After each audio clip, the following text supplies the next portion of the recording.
Welcome back to Irreverent Business, the podcast where we take some things seriously when they need to be taken seriously. And most of the time we don't. But today we have a very serious topic with two incredibly serious people. So this is going to be a lot of fun. As always, they're going to offer their irreverent business hot take.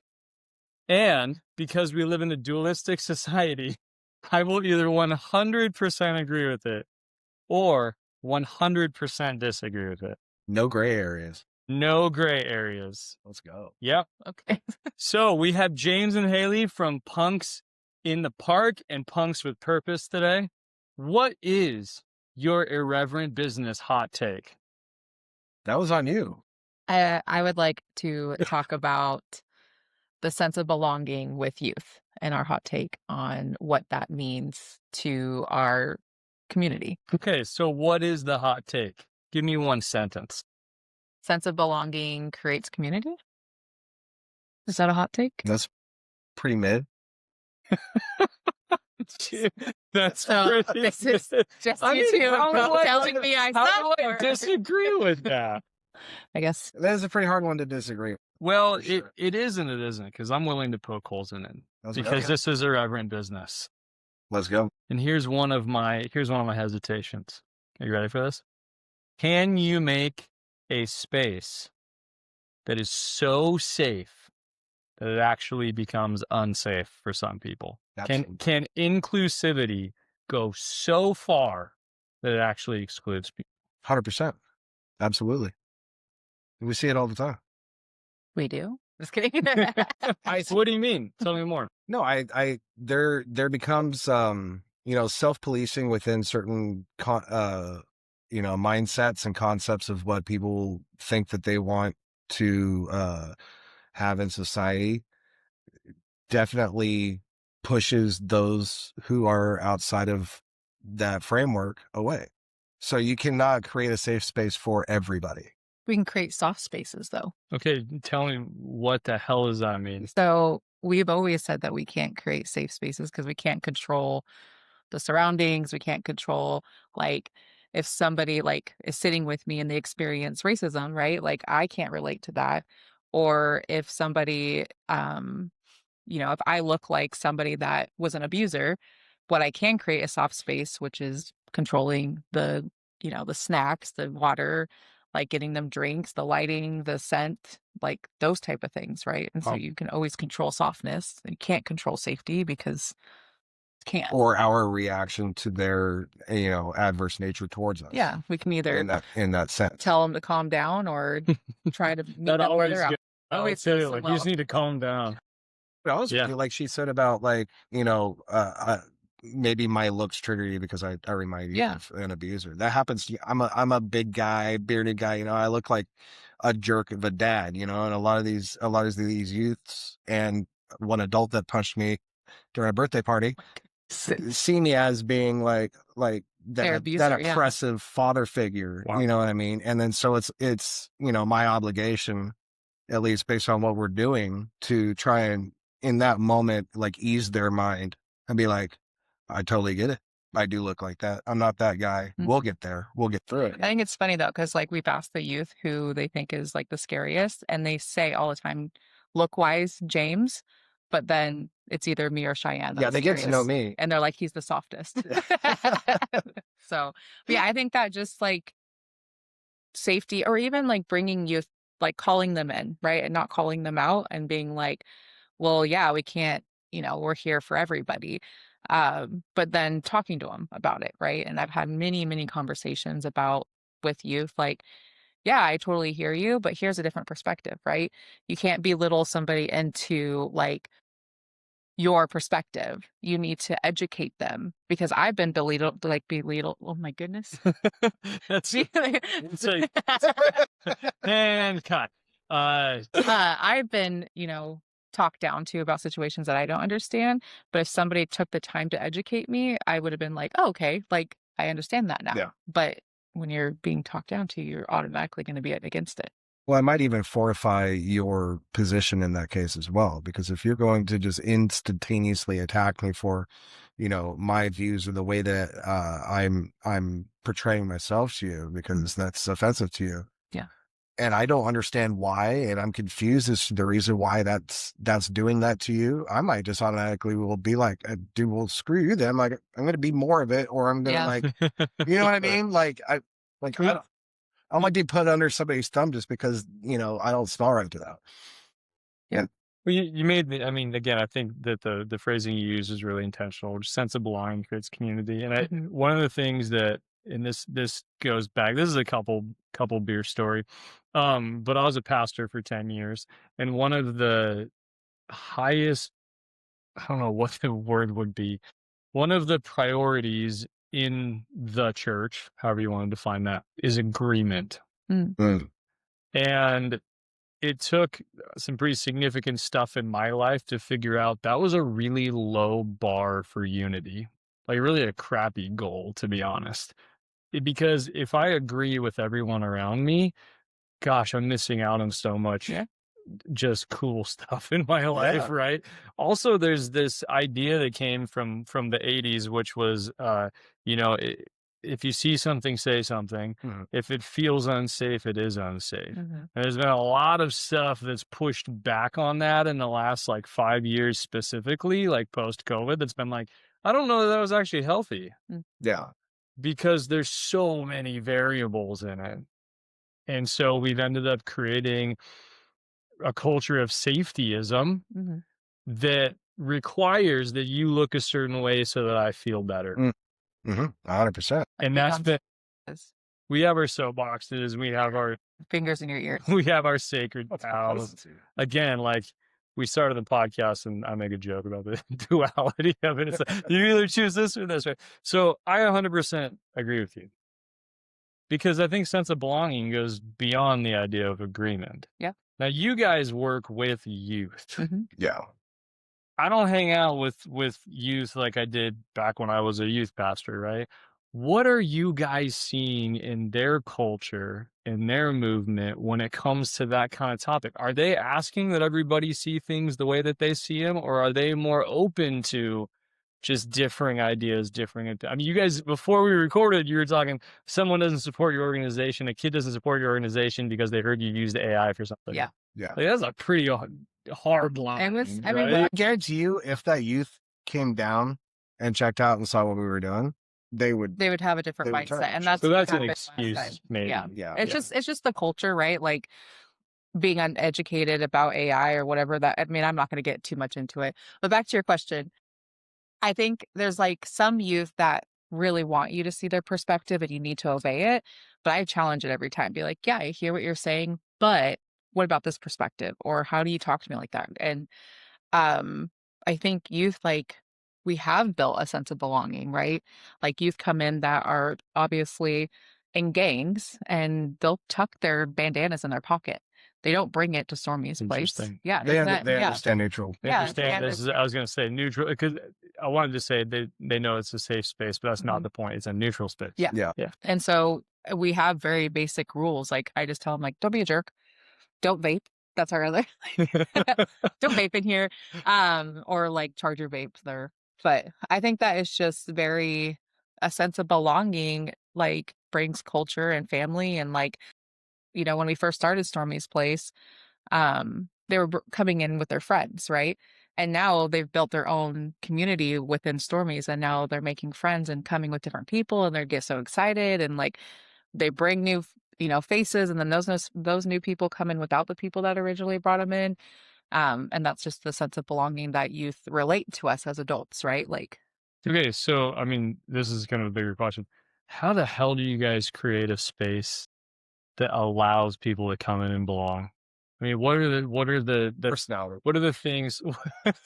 Personality. No, but lived experience. Again, like if someone listening to this or watching this is like, I want to create a space, and it doesn't have to be youth, or I mean, we'll get into a little bit of kind of the backstory of you guys here.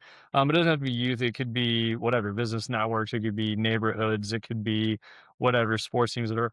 what are those elements that you guys have implemented that have helped kids understand? It doesn't sound like you have to lay out the rules so much. Like they show up and understand this is a neutral place, this is a safe space. What did you guys put in there other than your glowing personality? Give me something that you're really into. Music. Okay, so are you going to want to go to a place that's ran by somebody who understands music from a book? I've got a degree of No, You James, stole I my don't want to line. go to Wow. Oh, You we stole my have some. line. Is this intellectual property here? I what should did I do? I should copyright that. To I be- always to be say clear. that like youth can smell it if you read a book about it, right? Or that you saw it on Netflix, a documentary. Actually, This like maybe lived you can- experience. To be So, clear, I steal lines from my staff all the time. Okay, So yeah, your wife. but what's no, but his is yours. really though, like somebody who's, I guess I would put myself as the most outsider to the entire BWP group. You know, I've Why is that? spent most of my time in front of a machine or driving a truck, away from people, not really, you know, mixed in with the society and pop culture, just really outside. You And bring such a different type of personality though, right? Like literally, you like exactly that personality is what I bring. yeah, but like Gotcha. I cannot relate to a couple of the youth. Like I've gotten upset that youth want to hang out with you versus me, and I'm like, "Oh, But that's not exactly fair." that's exactly what solidifies my argument. What I'm saying about the lived experience portion of it is because I do have a healthy group of youth that come directly to me and feel Mhm. comfortable with me, when I thought that I was going to come into this space and be an outsider And, like, again, I even can't be more mean. so, right? But then I realized, okay, well, my lived experience resonates with them. They can feel it. I don't even have to talk about it. Mhm. And I think that's the way it is. Like we have, you know, 5 amazing individuals plus the volunteers that we bring in. You can just smell it on them. Like everybody has their own magnetism, and the youth come in, they could just, you know, lizard brain, like Mhm. survival brain. Like a lot of these youth are legit trapped in survival brain. Yeah. So they just pick up on stuff that they don't even know that they're picking up on, and they'll gravitate to it or it'll push them away from it. Yeah. You know what I mean? There's youth walk around. I love that. I love that You go youth right go to in her. there and well, I'm cool. That's why. Yeah. Like go in there and like be with like play Legos, right? As Yeah. like a 16-year-old that's obviously in a gang is like playing with Legos, right? Like just being a kid. There's such an innate sense of play that's Mhm. built into all of us. I got the opportunity to speak at an alternative high school, and came in and gave a presentation, which my presentations are pretty just like all of us chilling, and asked them just to assess a website Mhm. that we were going to rebuild, and they friggin' nailed it. Yeah. Like just their innate sense of I don't know, the way thing, I don't know, it's kind of general, it's like the way things should be, but just like that doesn't work. Yeah. Like but you they gave had them just, purpose. That's well, why it worked. but I gave them just opportunity to identify, and they were so like, it was so innate for them to like be problem solvers. Yeah. I think with like back to your question about like how do you create a space in there, and that's like really sitting on what you need, right? So if it's like I want to build a business where I feel comfortable and succeeding, what does that look like? And so my experience comes from being a youth that was experiencing homelessness, right? But then my other experience is working for nonprofits that were absolutely garbage, right? Literally writing barriers in their policies and procedures, treating their staff like shit. Can we cuss on here? Yeah. Okay. There's an Fuck it. explicit tag on Okay, this okay, cool. podcast. You're fine. You know, and then just like being like, enough is enough. Like, fuck this. I'm going to go build something that is wonderful and barrier free, right? Like, we have our boundaries or whatever, Right. but like, why can't we be doulas? Why can't like we help youth in situations that normal people wouldn't do, right? Like giving them a phone. I like to keep tabs on some of my youth, especially if they're experiencing homelessness, because then it can easily go into sex trafficking. Right. And so like, those are the things that most people don't do. Like they're like, oh, okay, we'll talk about it. We don't. Sometimes they don't even talk about it. We just do. Like we're It's known writing for that. It's writing that line of discomfort and staying ethical at the same time. Ethics and morals are really big in what we do, and I think that will help in any business model. Mhm. And just fucking doing it. Just do it. And then and be uncomfortable. Like push that boundary. You know what I mean? Because any smart entrepreneur that I've ever heard on a podcast before is just like, yeah, it was, you know, my last shot, or I had nothing left to give, or this is, I had $100 left for a bus ride and it got me here. And all of those stories really resonate with me because it has a lot to do. It smells the same. It's like we started this from nothing. She was at her absolute wits end with everything. Like I was trying to do my best to support her. Almost became like a financially and banker. mentally. Like it was a really bad time when Punks with Purpose started. Mm-hmm.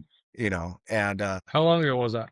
5 years technically because of Punks in the Park. Yeah, we started with Punks in the Park, and the first Punks part was actually for the place I was working for, and I was like, I didn't even her baby. Yeah, it was like I was not Punks with Purpose was not supposed to be what it is. I was going to retire where I was working, and then it just flipped when somebody left that was a huge advocate, and so then it just within 6 months that place shut down. Person, one leader, can really. But then I was like, I want to be that leader, like how she did it, and I'm like, this is she advocated for us. She asked us what we needed. Because she understood that we were the worker bees and we were bringing the honey, and like if there's no worker bees that are being appreciated, then we're gonna leave. And so I just wanted it to be like that, and like just grabbed a whole bunch of my friends, and I'm like, and Punks in the Park was not supposed to be what it was. I really just wanted my husband to barbecue, bring some youth, bring some people that like didn't allow the streets to take them, overcame everything, and inspire the shit out of these youth. And then it turned into within 5 weeks of that conversation, it turned into, and I've said this a few other times, and I'm a little trepidatious to say, but I really believe it. I've done some research. I can't find another event like ours. So that automatically makes me want to say it's the biggest in the world. Sure. But as you make all kinds of claims when you're the only one. Exactly. Yeah. So, our first year, biggest in the world. So youth focused resource event, should have been a few, 6-foot tables, brochures, and a grill and a boombox. Sure. But we had 5 bands, we had, food trucks, and it turned into this big thing that we put on 5 weeks. Stopped talking to each other for about 3 months. Right? Get away from me. I don't want to hear Punks at all. We were talking, but our whole group was just like, we need a break. Yeah. And but what really made Punks with Purpose happen was the feedback. Yeah. Because from the youth. Yeah. They're like, we need this every day. And it was like, do you want to do 2? We did, yeah. And it was like 5 or 10 weeks from now. Yeah. We did it in 5 weeks, and like the day before the event, we were up until like 3 o'clock in the morning, laminating things, like still right. And like I completely. And I was like, nobody's gonna show up. We're gonna do all of this for nothing. And then every year, even like last year, I'm like, nobody's gonna show up. We've nearly 3,500 people showed up. Yeah, nearly doubled youth attendance, and that's the number that I care about. That's the number that we care. Yeah. Last year, 810. It was. You have kids travel from outside of state. We have people from Alaska. That's where I'm from. What the heck? Go. In like Eugene, California, Las Vegas. We got bands they'll drive to, and that's one of the things is the bands, they just started getting quote unquote paid as far as last year for their, I give them $100 for their gas, and I give them each a meal off the food truck. Like, we're a nonprofit. This event is pretty spendy. I don't have a lot to spread around. And, but we had, a band, Kids on Fire, from Seattle, like specifically Kids on Fire Seattle. They are so amazing. Drove down, not expecting anything, did the show. And that was the show before, wasn't it? Second or third year. But yeah, the community really comes out. Yeah. Really comes out. You put this out there, and then it's like they make it happen. It's like we do so much to put the things into place, and then they just fill in all the holes. Yeah. And I just can't say how much. And then that means that's the reason why we are where we're at now. Yeah. And then Punks in the Park, we transferred into emos, because I've never claimed to be a punk. I grew up with punks, but I'm an emo, right? And so like we went into emos, which is Epic Mobile Outreach Services, because we were still all working full time. I was the lead at Youth Experiencing Homelessness case manager, and then I transferred into a youth substance abuse counselor. So I was working full time, right? But we still love doing what we're doing. So we did the Epic Mobile Outreach Services on our days off. We were going out to the community with backpacks and snacks and like talking to them and stuff. And then we gave schools totes full supplies. And then Stormy's place, like we got our first, we were doing it in our garage. Totes. Yeah, That's what was totes offered to every student. Yeah. Nice. If you need something named, It's Dr. James. yeah. I was like, I bet you can't do it. And he's like, bet. And I'm like, I hate you so much.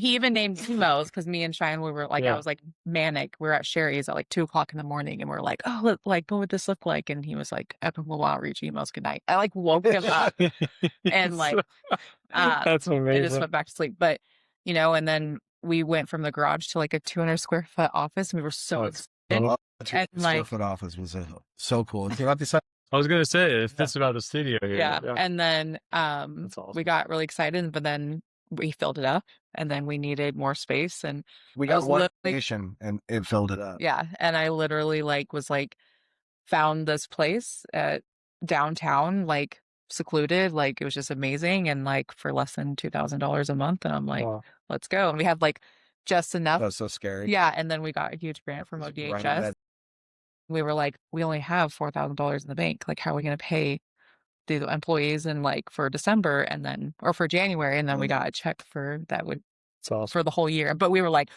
Yeah. And it was Right on in that fun Christmas. with We the got it on school. Christmas, which was such like a cool That's like awesome. thing. Yeah. What's one of the biggest misconceptions that people make about Punks with Purpose? That we only serve punk kids and like we're posers because we're not punk enough. But, and it's funny because the only time we really see, It's so stupid.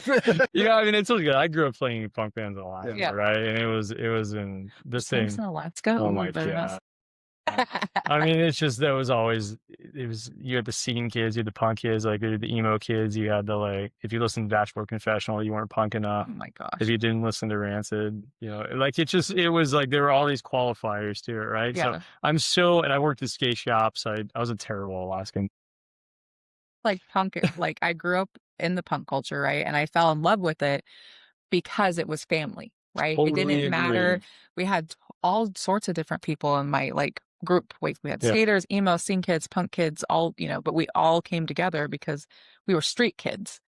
So that's one thing people are like, you guys are posers. I'm like, we should just change it to posers with purpose or posers in the park.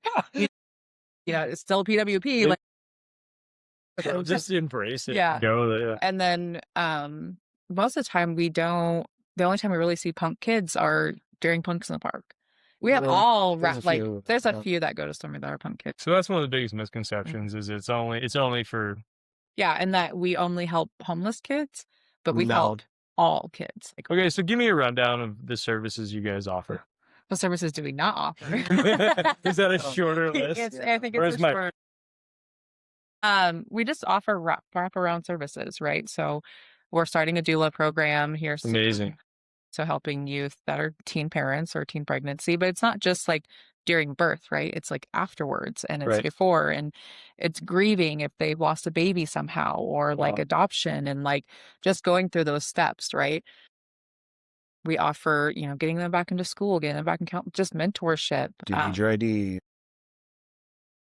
We have like DHS come in if they need food stamps. We've advocated for food stamps, being like, listen, when you have a homeless kid that gets approved for food stamps, one, it's really hard for them to go in and be like, hey, I'm a homeless kid. Because one, most of the time, kids don't know that they're homeless. They're like, well, I'm staying at my What do you friend's mean? house. Because most of Here them we are go. couch surfing.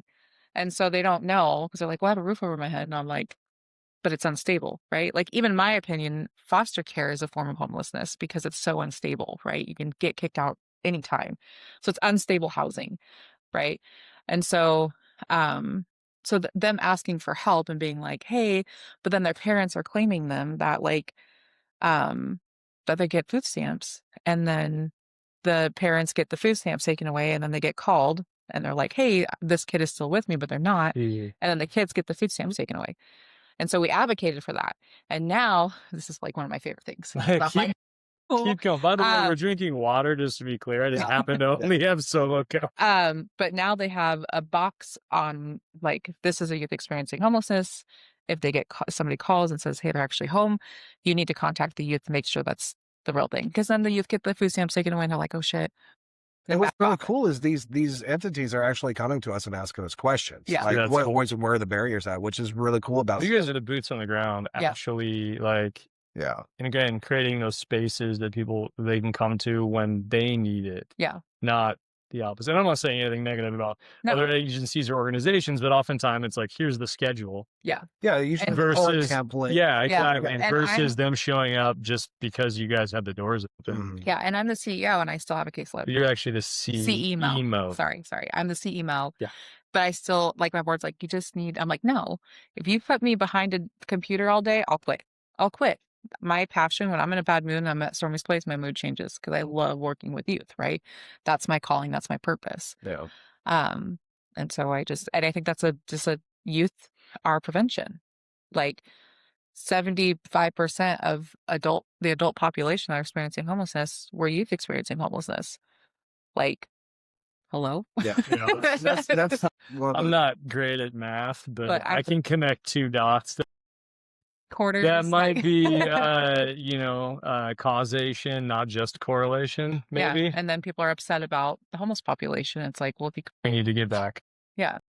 Also goes back to what you said about, having purpose or something like that. Like if you were able to take that individual that's sleeping on a bench or what have you, insert whatever stereotypical homeless person situation, and you gave them purpose early on in life somehow. Like they could have been from a rich family that were, and this is happening, where they're just not being paid attention to by their parents. Parents don't care about you can have homelessness whatever. Or maybe there's maybe there's physical or mental abuse, and the list goes on. You don't have to be homeless to be homeless, to be in a heartless situation, right?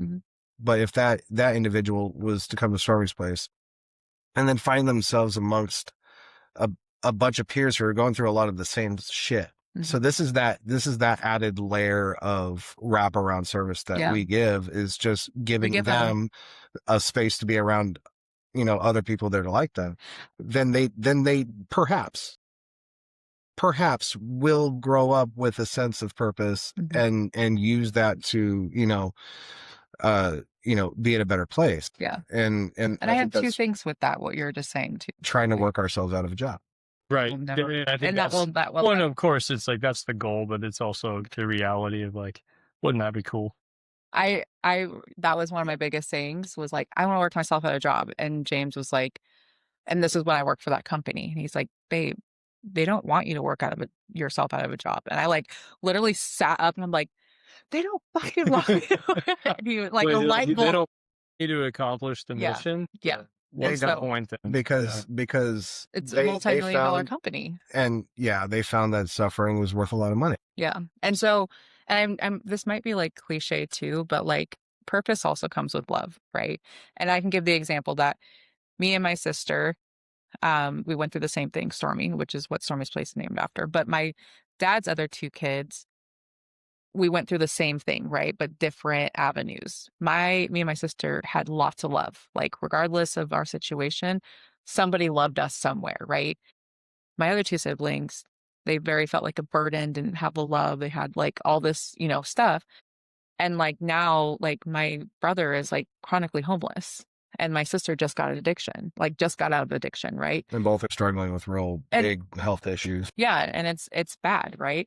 And so like that right there shows. And like, I even went to this conference and this lady was telling me that like during a conference that there was a whole bunch of like daughters, right? And the mom's boyfriend was sexually assaulting them.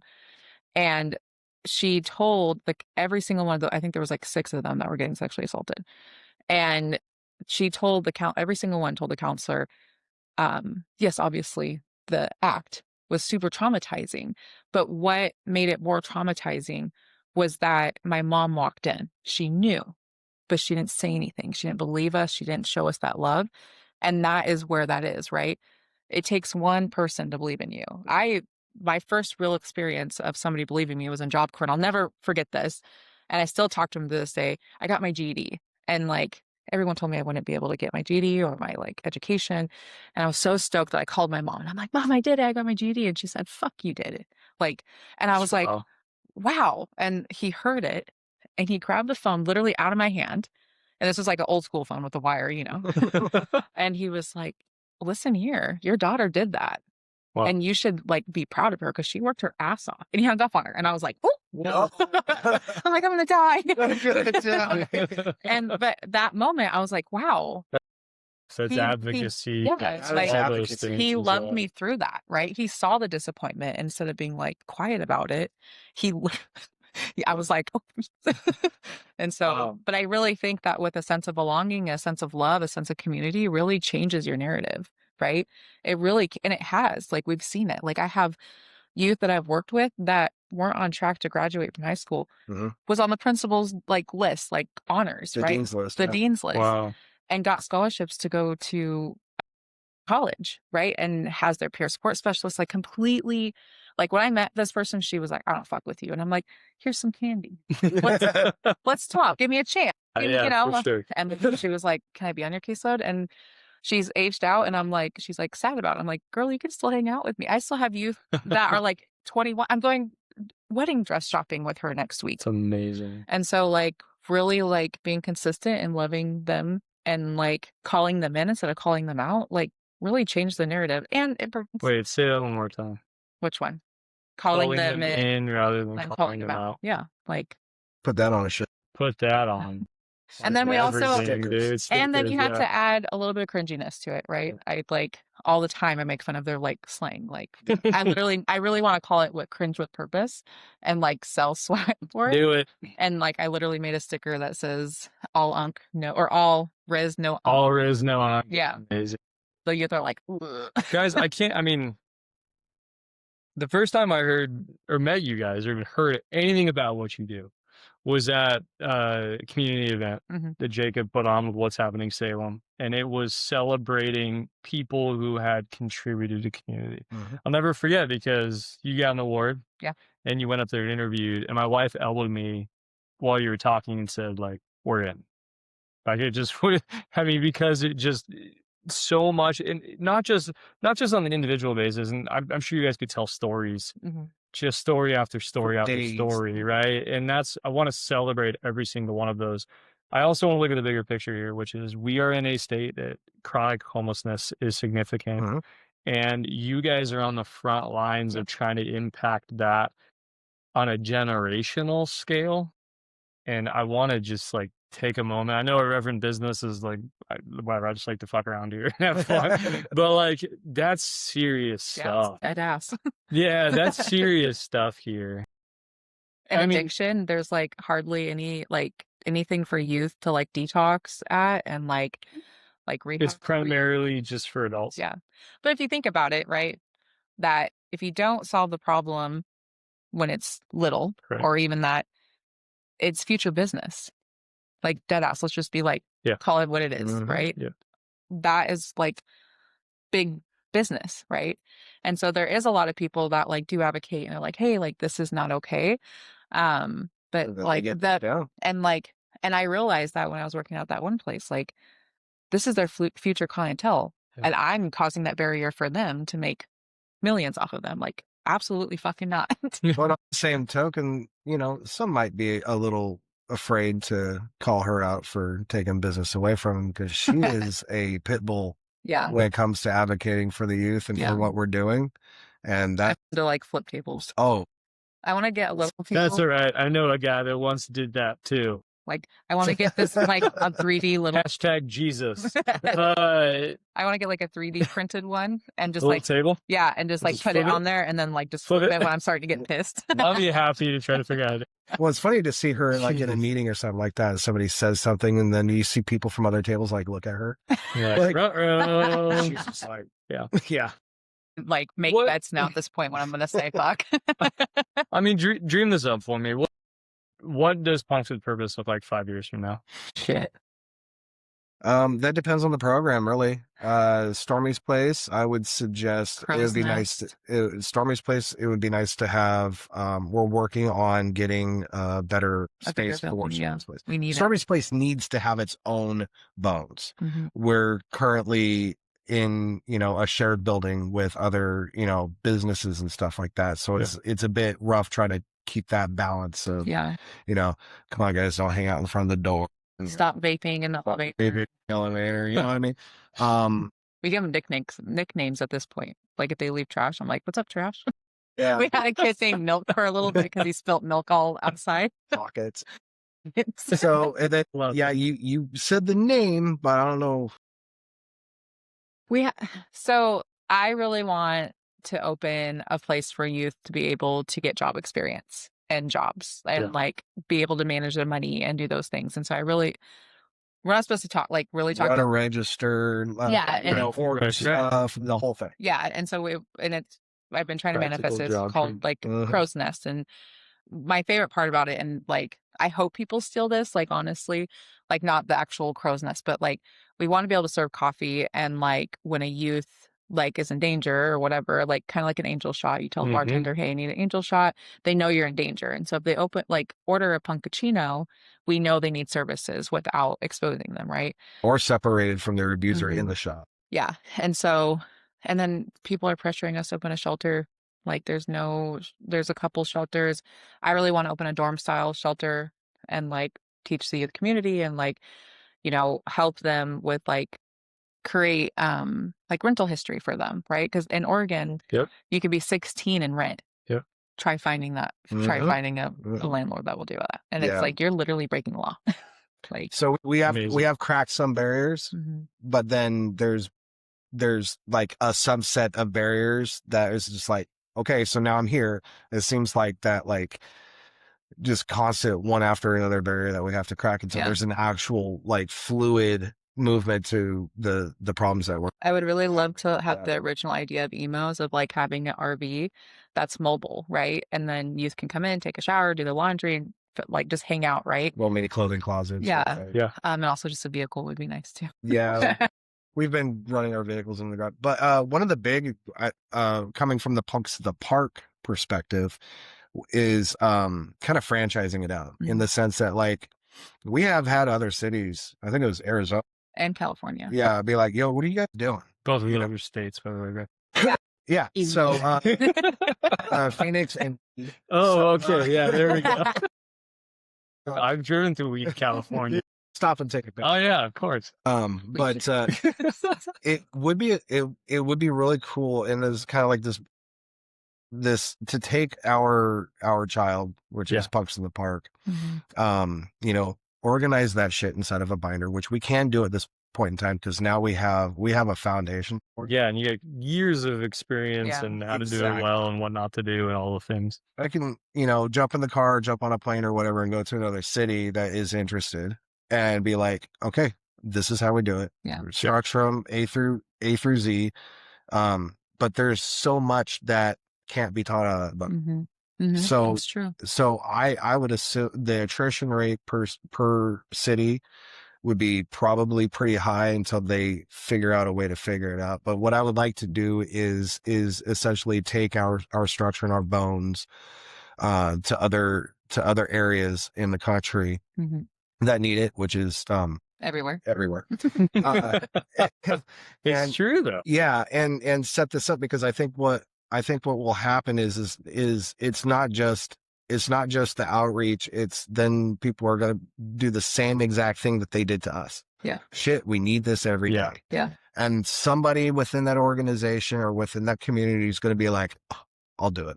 You know what I mean? And then I guess. And then we have, and there's going to be a shit ton of failures and there's going to be a shit ton of wins on the way into that. And I just want to spread this. I want to throw this out though. If my board is watching this or Jay is watching this, I'm sorry if we gave you more. No, I'm sorry. I'm giving you guys a heart attack. So, I just. But again, it's like you gotta have the dream. Yeah. You gotta reverse engineer the success or the goal. I have a staff member. I will credit him on this one, Todd. He often says, if you know the answer to the test, it's a lot easier to write the question. Yeah, and that's and like. So that's. Oh, I love you. I think that's like what you just said is like back to the sense of belonging is that if you bring people that are closest to the problem, they'll let you know how it needs to be solved, right? Like when you're so far away and you're like, I read it in a book somewhere. Yeah. You're like, Cool. What does it feel like? Or just watching homelessness reports on the on news, Netflix right? or whatever. Like, It'd be like, okay, explain Yeah. to me what starvation feels like. Right. Tell me, like, jeez. you know what I mean? Like, Yeah. I felt hungry. I felt embarrassed about my clothes. I felt embarrassed about like sleeping in classrooms because school's safe, right, to sleep at, and teachers getting upset with me. But the understanding is like, why are they sleeping? When youth are consistently asking us for food, why are you asking so much for food? So what's the problem? We have teachers within, and I'm gonna put him out there. Sorry, Ryan Somerville, who is the teacher that would not make you feel that way. And It like felt like a blanket on you. right Yeah. now, they are out there, and I think that those people should be celebrated. Yeah. So When is Punks in the Park this year? September 5th. So the event will be officially running full tilt from noon to 6. You can show up at 11 and start kind of getting the lay of the land, but And volunteer. Please please volunteer. Please empty out your wallets into our bank accounts because we need it so bad. Well, that's my next question is like, make the ask, guys. I mean, what's something, just give me a specific, what's something that Stormy's place needs right We now? need staff and snacks. And Yeah. masculine clothing is a huge one. Because men wear their clothes, except if you're 20 Ryan. years. Ryan. Yeah. We have like a Ryan rack, I feel like. Yeah. Men wear their clothes until they fall off and they should make them garage rags. And Yeah. like, so we do need more masculine, teen friendly clothes. Funding is huge for Yeah, us because course. like it takes like, we broke it down. It's like $1,000 per youth a month, right? Wow. If you can like, How many youth are you guys serving right now? I think it's like in the, So original youth per month. I think it's like over 900 now. We had the last, We're not spending $900,000 a month. yeah, but it's just, well, that's just like unique youth that we've served so Yeah. far. Yeah. I mean, on the first of the month, April 1st, we had 80 youth come. Wow. Yeah. And like, that's 80 meals, that's 80 snack bags. Like, Yeah. and we don't fuck around with snack bags. We're not like, here's a Cheerio. We're talking Talkies. Talkies, if you're listening, sponsor. If we can tag No, but an honestly, at symbol here. Right. yeah, honestly, I've been trying to get a hold of, vendors and stuff like that is to get, because our snack cost is ridiculous. It I mean, is. we're spending We spend, like- $1,500 a week at, trying to bring this stuff in and make sure that that's an added thing. We're not getting reimbursed for that. You know what I mean? But that's just something extra that we do. Yeah. That's okay.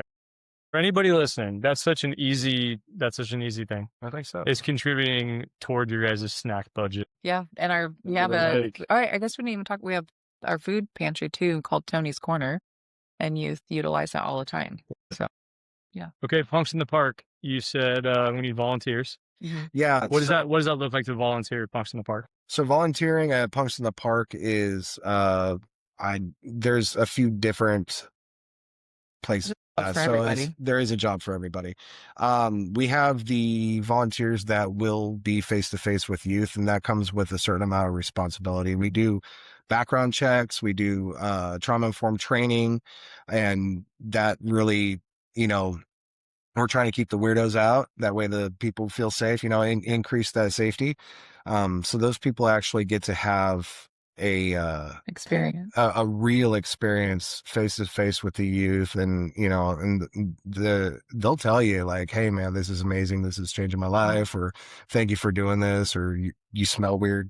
The youth have no barriers. Wait, I do you love them. smell weird? Yeah. Well, so like to your point about, I mean, all the things I know, like kids can smell bullshit from a Yeah, mile away. 100%. And they know when you're there with an agenda. They know when, you're not sincere, all that stuff. Yeah.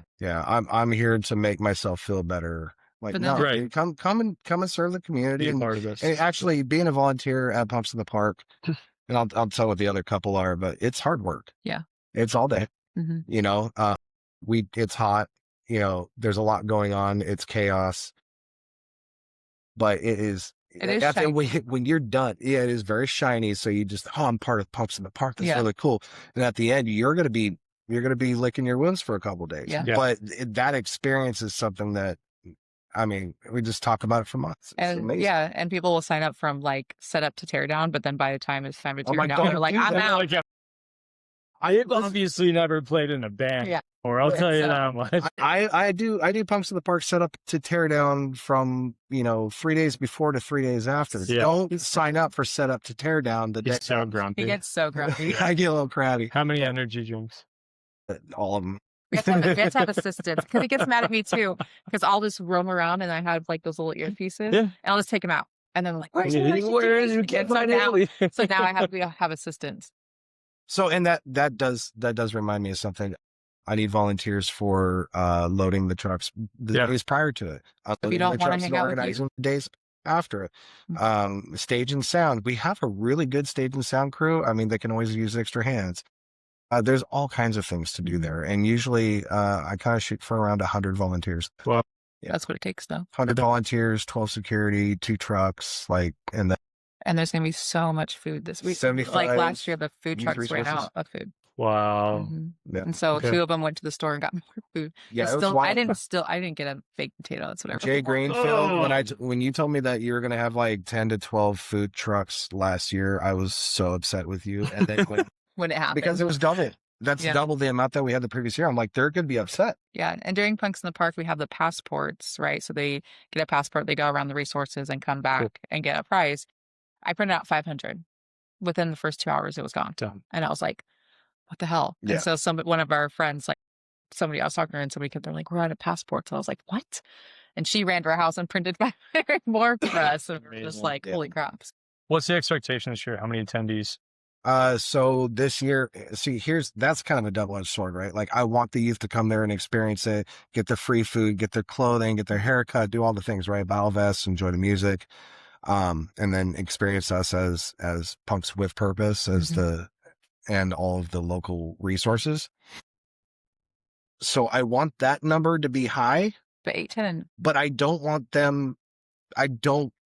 It's that working yourself out of business. Like it sucks to say, I want all the don't want to spend it. troubled youth to Mhm. come through Punks in the Park and then expect huge numbers. Like, Right. yeah.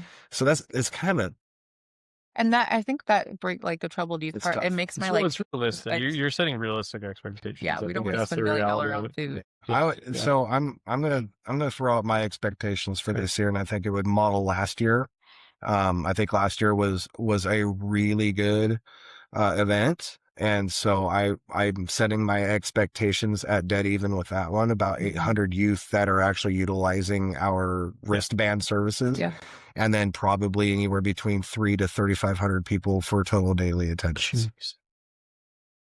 It's a lot of people, you guys. Yeah, And when you say troubled youth, I feel like I know that word. and that's the reason why I said. I know, but like, with air quotes. yeah, I just, You could have Well- started your Irreverent Business hot take about I know I should have Kids- because like kids that's aren't literally troubled, they're not. they're It fill in the starts in the blank. high chair, not the electric chair, right? And I think that's comes with the like. I should have said this, but like we named Stormy's Place for a reason. Stormy's Place, and me and my sister, we were going through the same thing, right? Homelessness. My mom was an addict. She had trauma. She had all these mental health. She was an amazing person, but sometimes when you don't have the resources, it can turn ugly, right? My sister, total opposite of me. I mean, I'm talking Barbie doll, like blonde hair, blue eyes, nowhere in school. She was part of she was a good student, right? So nobody would Tell pull them her the aside. stairs joke. She's super positive, right? I always joke with her that like if she fell down the stairs, she'd be like, wow, I got down those stairs really fast. And if I fell down the stairs, I'm like, mother, all pissed off, right? Like But everybody else. Stormy's house she lives in Bend is a place to gather, like my whole family does. And it, like, people would look at me, I had like tears down my face, like, you couldn't fuck with me. I was dark, I was emo. And they'd be like, something's wrong with her, pull that one. Right. But nobody would pull Stormy. And so that's how we named it for Stormy. Like Stormy's Place and she's still alive. We tend to name things after dead people, but she made it, right? She was the most silent youth. And like under the radar, didn't get the help.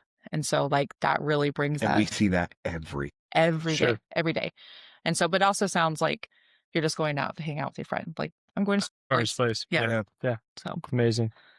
Guys, thanks so much for being here, sharing this. Well, let's thank your Wanna get wife, the by the word? way, for nudging you. Thank you. It wasn't a tough sell. yeah. I was in, as what you guys are doing, I know having been in similar, again, I'll never be one that says like, oh, I get what you guys are going through, because it's so different. But having been in a similar place you guys are, the compassion fatigue is real, and getting to the point to where you're like, oh my gosh. So congratulations, you guys getting to go on Thank vacation Yeah. for like the first so time recently. Sick. I was- Like, I'm so bored. It was so good though. It was so necessary just to like. I took so many naps. Oh, naps are the best. It was like being the rug that got shook out. You know what I mean? It was nice. It's awesome. I'm gonna get this out to as many people as I can. I want people to know about it. September 5th, you can count on me being there. I'm gonna try to get as many humans you. in my vehicle as I Get can some to get out stickers. there.